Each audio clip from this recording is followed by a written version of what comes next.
amores, o nosso convidado de hoje, ele é reincidente no Na Lata, é a terceira vez que ele vem aqui. Da primeira vez ele veio muito sofrido, muito dolorido, e graças a essa nossa conversa, tudo clareou. Da segunda vez ele já veio muito feliz, foi uma live, porque ele foi absolvido pela segunda vez, né, na segunda instância, de um crime que ele foi acusado e o Ministério Público o absolveu. Graças a Deus, esse processo não existe mais. Mas agora, dessa vez, o assunto também é bem delicado. E eu não poderia deixar de convidá-lo, até porque vocês pediram também. E no decorrer da nossa conversa eu vou dizer por que esse assunto é mais delicado do que vocês pensam, tá? Ele é escritor, teólogo e decidiu que não quer mais o respeito aos evangélicos, né? Não quer mais o título de pastor. Com vocês, Felipe Hendrich. Falei certo? Olha, já é a terceira vez, eu acho que eu já posso pedir música. Pode. Felipe, eu vou começar a nossa conversa lendo aqui umas matérias dos últimos 3 dias, tá? Você escuta e depois você vai me dizer como que isso bate em você. Tá. Acusado de estuprar criança, pastor Felipe Hendrich expõe namoro. TV Foco. Veja São Paulo. Ex-pastor Felipe Hendrich diz que achou estranho beijar um homem. Ex-pastor Felipe Hendrich assume bissexualidade e namoro com o youtuber Bruno... Aí cortou aqui a matéria, eu esqueci o sobrenome. Simone. Bruno Simone. Felipe Hendrich assume bissexualidade e namoro com o youtuber. Olha isso, a quantidade de matérias do dia. Ex-pastor Felipe Hendrich assume bissexualidade, namoro com o YouTube de novo. Felipe Hendrich se assume gay e diz: título de pastor nunca foi. E aí, eu não sei o final desse título. É importante. Colocaram de uma forma bem pejorativa. Pra você ver. Ex-pastor Felipe Hendrich diz que achou estranho beijar um homem. De novo, enfim. Como, pastor, que você recebe isso, lê isso, ao seu respeito? Desde que eu saí daqui, muitas pessoas, porque a sua entrevista ela dividiu minha vida, você sabe, foi óbvio. Muitas pessoas ofereceram terapia para mim.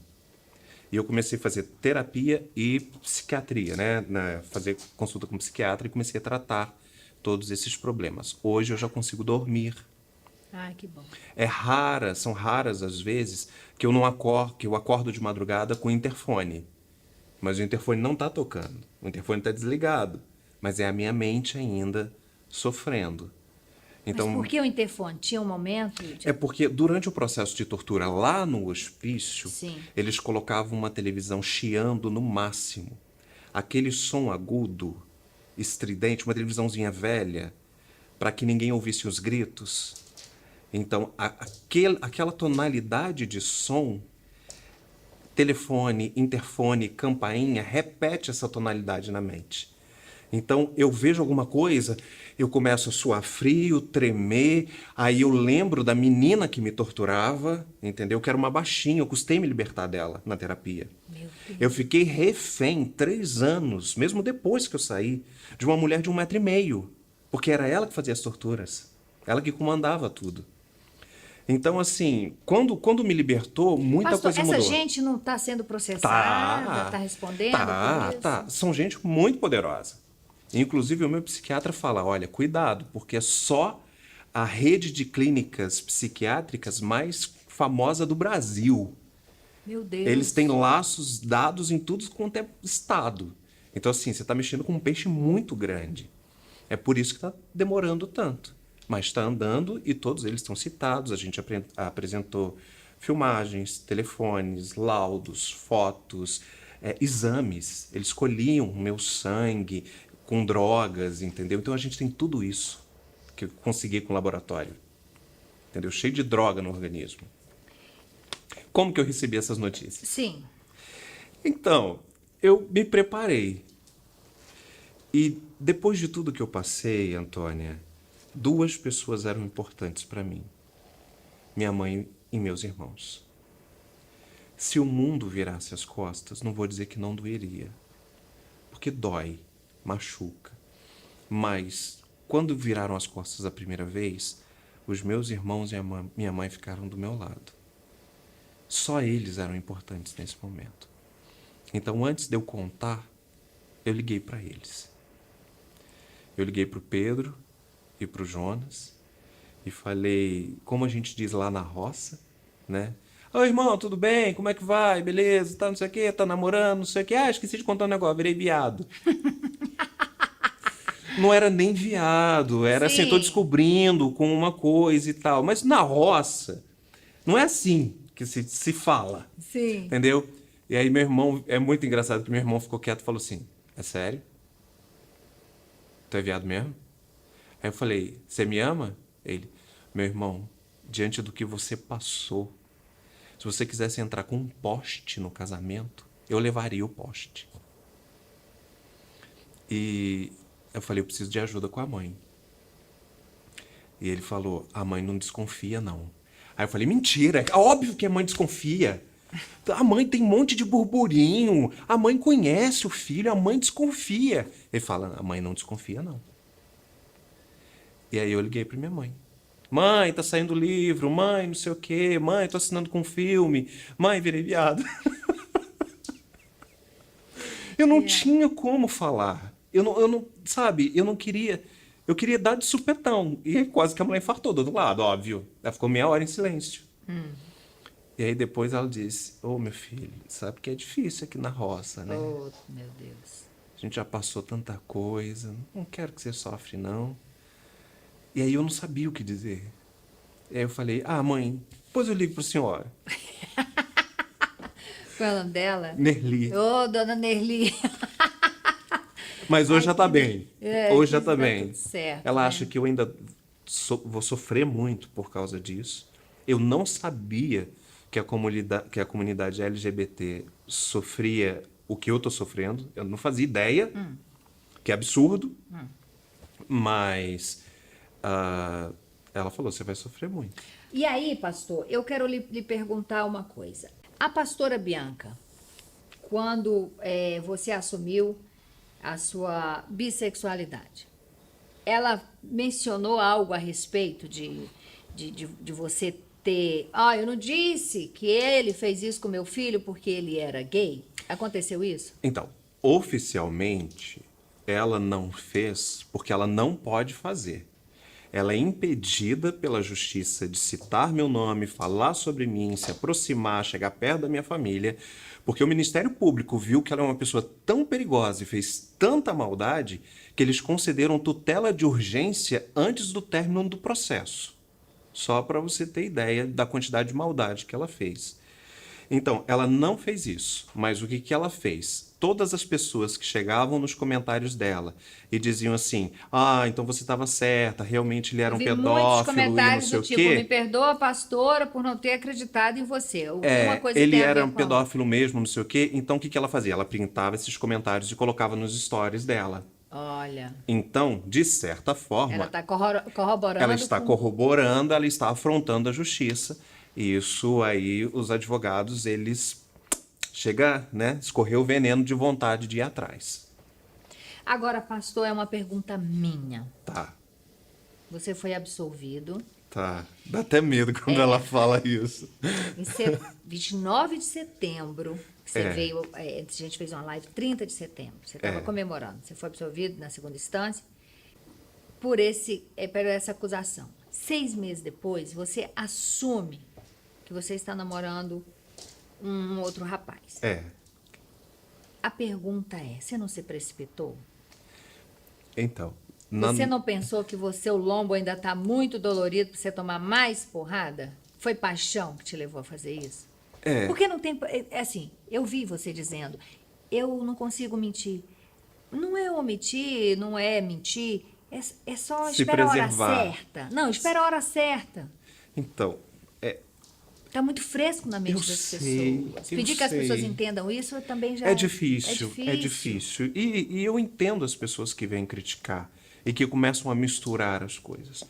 Mas, por exemplo, quando eu fiz a live com você, tinha semanas que eu estava conhecendo o Bruno, né? Eu comecei a conhecer o Bruno de uma outra forma dia 1º de setembro. A gente fez a live no final de setembro. Sim. Então estava tudo muito recente. Eu ainda estava meio surtando ainda, porque é tudo muito diferente, entendeu? E aí eu não queria tocar nesse assunto. Depois eu até dei entrevista para outras pessoas, eu falei, eu cortava. Quando as pessoas perguntavam sobre isso, eu mudava de assunto, porque eu acho que a minha cara mostra.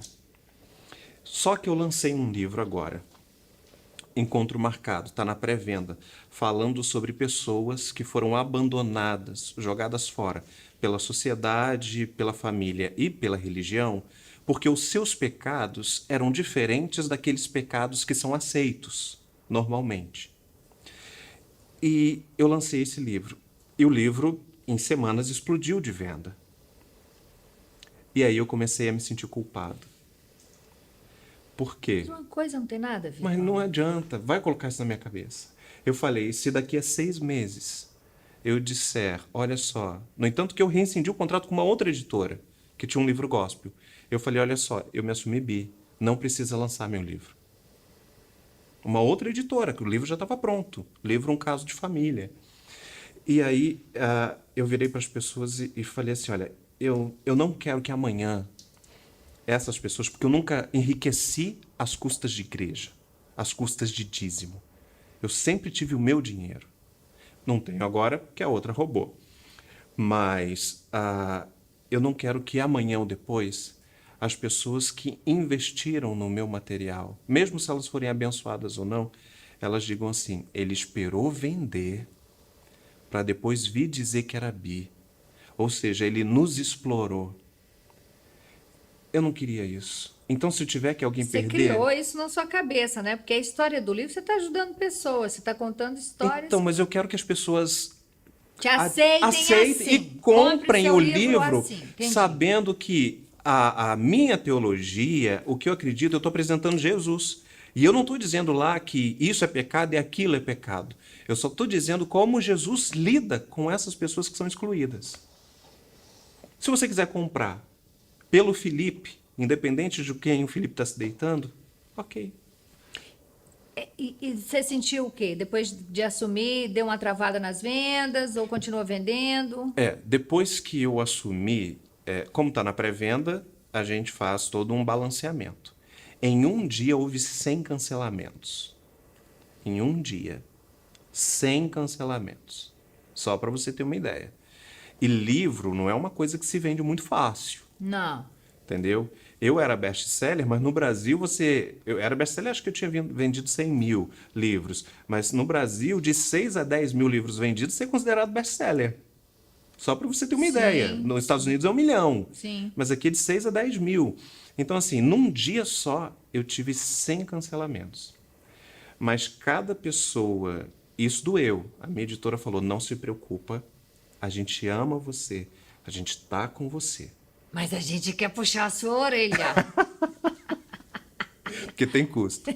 Mas o que começou a acontecer agora é o contrário. Cada pessoa que vai lá e diz assim, eu cancelei a minha compra porque você é uma fraude, entra alguém embaixo e diz assim, então eu estou comprando 5. Olha. Entendeu? Da mesma forma que uma classe resolveu me jogar fora, tem pessoas de religião, sem religião, com mente aberta, com mente fechada, branco, preto, Sim. verde, azul, que está dizendo, olha só, mano, o que você passou, a gente quer te ver feliz. Então, teve um cancelamento, eu compro 5.